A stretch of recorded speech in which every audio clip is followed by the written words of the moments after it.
भोलू अपने माता पिता के साथ गांव में रहता था। उसकी माँ बहुत क्रोधी स्वभाव की थी। उसका कारण भी था क्योंकि वह बचपन से ही बहुत मेहनत किया करती थी।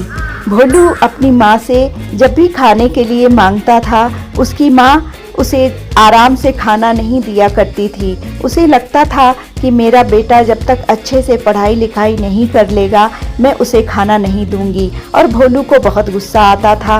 वह अपनी माता से कहता है कि तुम तो कुत्ते को भी खाना देती हो, गाय को भी खाना देती हो, लानत है मेरी जिंदगी पर। माँ, तुम मुझे खाना समय पर क्यों नहीं देती हो? तुम कुत्ते को खाना क्यों देती हो? उसे तो रोज ही देती हो। तो उसकी माता कहती, अरे जा अपने गुरुजी से पूछना, मैं कुत्ते को खाना क्यों देती हूँ और तुम्हें पढ़ाई करने के लिए ही क्यों कहती रहती हूँ। वह बालक पाठशाला जाता है और वहाँ जाकर वह गुरु से पूछता है कि मेरी माँ रोज ही कुत्ते को खाना देती है, रोटी देती है, और जब मैं मांगता हूँ तो वह कहती है कि जब तक तुम अपना पाठ याद नहीं करोगे तब तक मैं तुम्हें खाना नहीं दूंगी। वह मेरे साथ ऐसा व्यवहार क्यों करती है? ऐसा लगता है जैसे वह मुझसे ज्यादा उस कुत्ते से प्यार करती है। तब उसके गुरु कहते हैं कि बेटा, हम इंसान ईश्वर की सर्वश्रेष्ठ रचना है। कुत्ते, बिल्ली और जानवर हम पर आश्रित हैं। हम कमा सकते हैं, खाना बना सकते हैं और बहुत सारे काम कर सकते हैं, लेकिन हम पर अधीन जानवर जैसे कुत्ते, बिल्ली, गाय ये सब काम नहीं कर सकते हैं। वह धनोपार्जन नहीं कर सकते, अपने लिए भोजन नहीं बना सकते, और मानव जो कि सर्वश्रेष्ठ रचना है, वह पैदा होने से ही सर्वश्रेष्ठ नहीं हो जाता है। उसे उस काबिल बनने के लिए पढ़ाई करनी पड़ती है, अपने आप को शिक्षित करना पड़ता है या कोई हुनर सीखना पड़ता है, तभी हम इन पशुओं पर और सभी जानवरों पर शासन कर पाते हैं।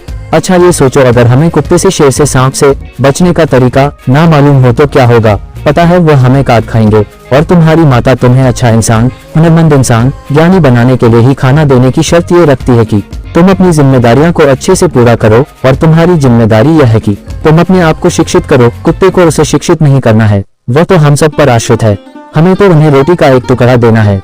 तुम्हारी माता को तुम्हें को काबिल इंसान बनाना है, इसलिए वह तुम्हें कहती रहती है कि तुम पढ़ाई करो। रोज रोज की पढ़ाई पूरी करने के बाद ही वह तुम्हें भोजन देती है, और कुत्ते को रोटी खिलाने से कई फायदे हैं। तुम्हें मैं ये एक कहानी के माध्यम से यह समझाता हूँ।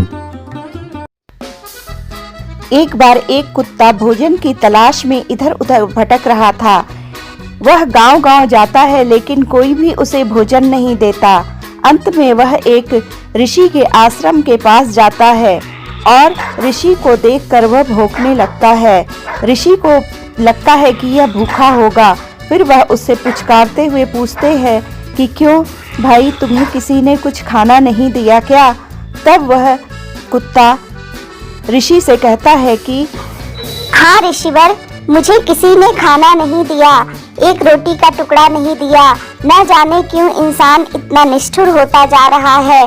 हम तो बेजुबान हैं और कुछ किसी से कह भी नहीं सकते, रुपए पैसे भी नहीं कमा सकते, लेकिन हमें भी भूख लगती है। हम आप लोगों जैसे ज्ञानी नहीं हैं, इसलिए सर्दी, गर्मी और बरसात में हम ऐसे ही घूमते रहते हैं। हमें पढ़ना लिखना भी नहीं आता, आपकी तरह हमें अनुशासन भी नहीं आता, हमें आपकी तरह बोलना नहीं आता। यह हमारा दुर्भाग्य ही समझिए, परंतु हमें आपकी तरह भूख भी लगती है। चोट लगने पर हमको भी आपकी तरह ही पीड़ा होती है, हमें आपकी तरह रोना भी आता है। बस इन 3 कामों में हम आपके साथ बराबरी करते हैं, इसलिए हम पर दया दिखाइए, हमें और कष्ट मत दीजिए। ईश्वर ने तो हमें कष्ट देकर भेजा है, ऊपर से आप लोग हमें परेशान करते हैं। आप लोगों के बीच जब भी गाली होती है तो नाम कुत्ते का लिया जाता है। हम तो नाहक बदनाम हैं, हमें तो कुत्ता कहकर एक गाली की तरह ही प्रयोग किया जाता है। फिल्मी दुनिया का सुपरस्टार कहता है कि कुत्ते, मैं तेरा खून पी जाऊंगा। ये सब क्या है? हम आपकी तरह मनुष्य नहीं हैं, हम पराधीन जीव ही तो हैं। जब हमारा जन्म हुआ था उस समय हमारे आँख कान बंद थे। आपके यहाँ तो किसी का जन्म होता है तो खुशी मनाई जाती है, नाच गाना होता है। जब मेरा जन्म हुआ तो नरम नरम बिस्तर महसूस हो रहा था। मैंने सोचा मैंने किसी अमीर खानदान में जन्म लिया है, लेकिन जब मेरी आँख खुली तो मैंने पाया कि हम अपनी माँ की गोद में थे और जो हमें गर्मी महसूस हो रही थी वह हमारी माँ के शरीर की थी और उसके नरम नरम बाल हमें बिछौनों की तरह ही प्रतीत हो रहा था। माँ हमारे साथ ज्यादा वक्त नहीं बिता पाती थी क्योंकि उसे अपने खाने का भी ध्यान रखना पड़ता था, तभी तो वह हमें दूध पिला सकती थी। वह भोजन की तलाश में इधर उधर भटकती थी और फिर हमें आकर अच्छे से दूध पिलाया करती थी। वह गांव में ही लोगों के पास जाकर इधर उधर भटकती रहती थी। कोई दया करके उसे खाना दे दिया करता था, लेकिन कई ऐसे होते थे जो डंडे मारकर भगा देते थे। मेरी माँ गांव वालों की बहुत रक्षा करती थी। रात के समय कोई गांव में घुस नहीं सकता था क्योंकि माँ उसे भौंक भौंक कर भगा दिया करती थी। फिर भी इंसान उस पर दया नहीं करते थे। कई तो उसे खाना देते थे और कई उसे ऐसे ही भगा दिया करते थे।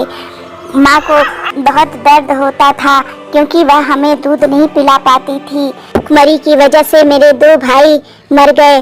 बात उस समय की है जब बहुत ही ठंड पड़ रही थी और उस दिन बारिश भी हो रही थी। माँ खाना ढूंढने के लिए इधर उधर भटकती रही, लेकिन उसे कहीं भी खाना नहीं मिला। जब वही नहीं खाए हुए थी तो हमें क्या दूध पिलाती।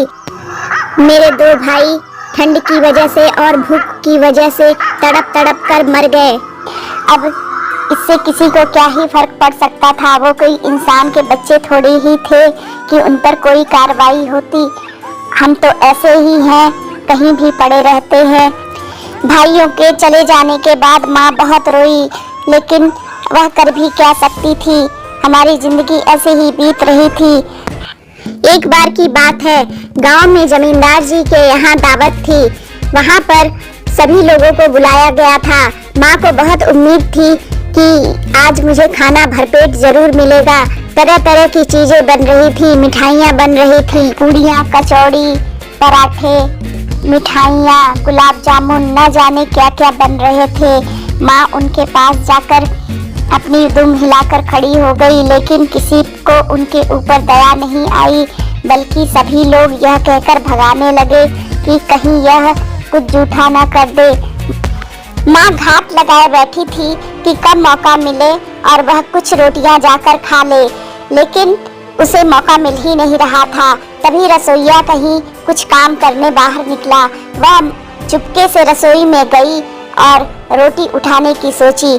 तब तक लोगों को पता चल गया कि कोई कुतिया अंदर गई है। सभी लोग लाठी डंडा लेकर मेरी माँ के पीछे दौड़ पड़े और वह उसे पीटने ही वाले थे कि माँ कूद कर भागने लगी।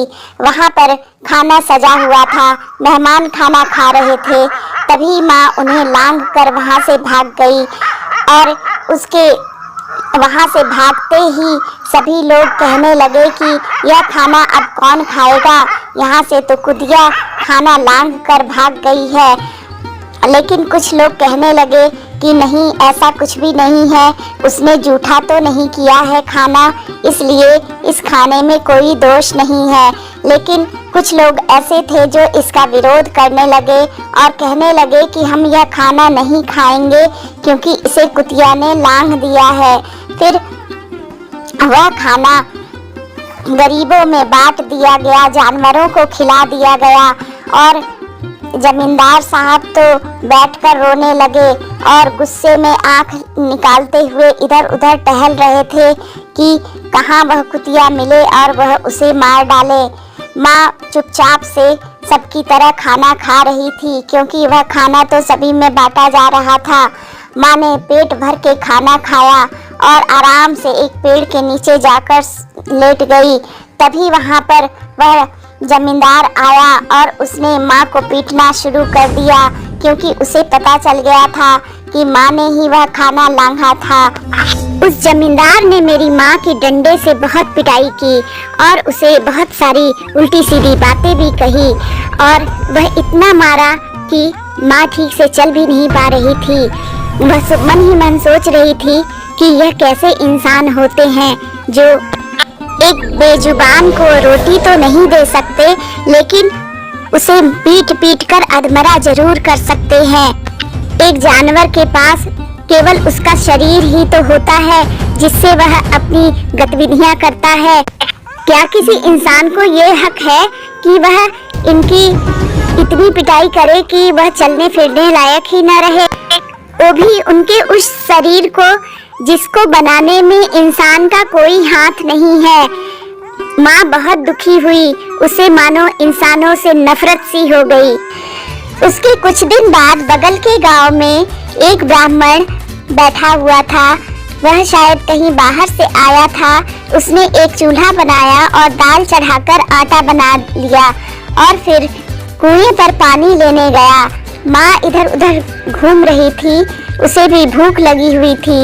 आटा देखकर उसने सोचा शायद इसका कोई रखवाला नहीं है, यह ऐसे ही पड़ा हुआ है, चलो इसे मैं खा लेती हूँ।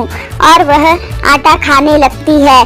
तभी वहाँ पर कुछ लोग और भी आ जाते हैं और ब्राह्मण को बताते हैं कि इस कुतिया ने तुम्हारा आटा जूठा कर दिया। अब वह ब्राह्मण भी कई दिनों का भूखा था, उसने भी खाना नहीं खाया था, तो वह भी रोने लगता है और कहता है कि अब मैं क्या खाऊंगा, इसने तो मेरा पूरा खाना जूठा कर दिया।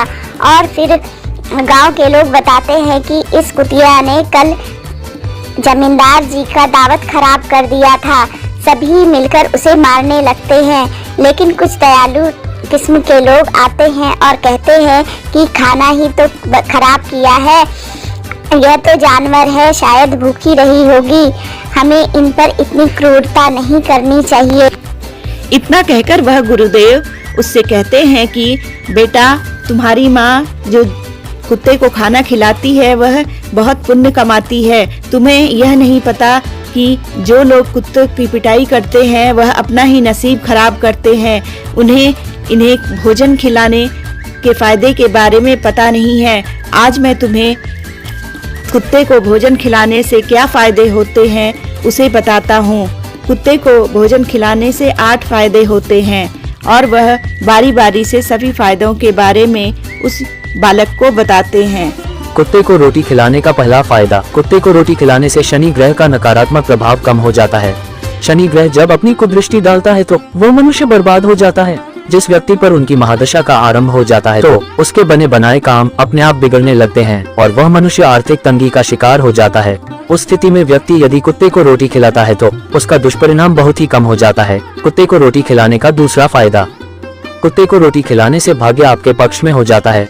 आपके घर के अंदर नकारात्मक शक्ति नष्ट हो जाती है। कुत्ते को रोटी खिलाने का तीसरा फायदा। कुत्ते को रोटी खिलाने से माता लक्ष्मी प्रसन्न हो जाती है और आपके घर में धन दौलत की कभी कमी नहीं रहती है। कुत्ते को रोटी खिलाने का चौथा फायदा। कुत्ते को रोटी खिलाने से आपके ऊपर कर्ज नहीं चढ़ता और जो पहले से आप कर्जदार है उससे भी मुक्ति मिल जाती है। कुत्ते को रोटी खिलाने का पांचवा फायदा। कुत्ते को सुबह शाम भोजन देने से आपका व्यापार बहुत अच्छे से चलता है। कुत्ते को रोटी खिलाने का छठा फायदा। कुत्ते को रोटी देने से आपकी आयु में वृद्धि होती है और अटका हुआ धन वापस मिल जाता है। कुत्ते को रोटी खिलाने का सातवां फायदा। कुत्ते को रोटी देने से हमेशा आपका स्वास्थ्य अच्छा बना रहता है और मानसिक रूप से आप मजबूत रहते हैं। आपका मन हमेशा ऊर्जावान रहता है। अच्छे विचार आपके मन के अंदर आते हैं। कुत्ते को रोटी खिलाने का आठवां फायदा। कुत्ते को रोटी खिलाने से भगवान प्रसन्न रहता है, क्योंकि भगवान को समस्त जीवों की चिंता रहती है और जो समस्त जीवों पर दया रखता है भगवान भी उस मनुष्य से हमेशा प्रसन्न रहते हैं। भगवान की कृपा सदैव उस परिवार पर बनी रहती है। आप बड़े बुजुर्गों से सुना होगा, वह कहते हैं कि जब कुत्ता रोता है तो अब सुकून होता है, कोई संकट आता है, किसी की मृत्यु होता है, इसीलिए कुत्ते को कभी रुलाना नहीं चाहिए। तो मित्रों, देखा आपने कुत्ते को रोटी खिलाने के फायदे, तो आप भी कुत्ते को रोटी खिलाइए और उससे होने वाले फायदे को उठाइए। कुछ लोग तो फेसबुक पर, सोशल मीडिया पर कुत्ते के साथ अपनी फोटो डालते हैं और कुत्ते के साथ फोटो डालने से उनके व्यूज भी बहुत ज़्यादा आते हैं और कमेंट्स भी बहुत ज़्यादा मिलते हैं। शायद यह देखकर कुत्ते आजकल के बहुत खुश हो रहे होंगे। तो मित्रों, मिलते हैं अगली कहानी में।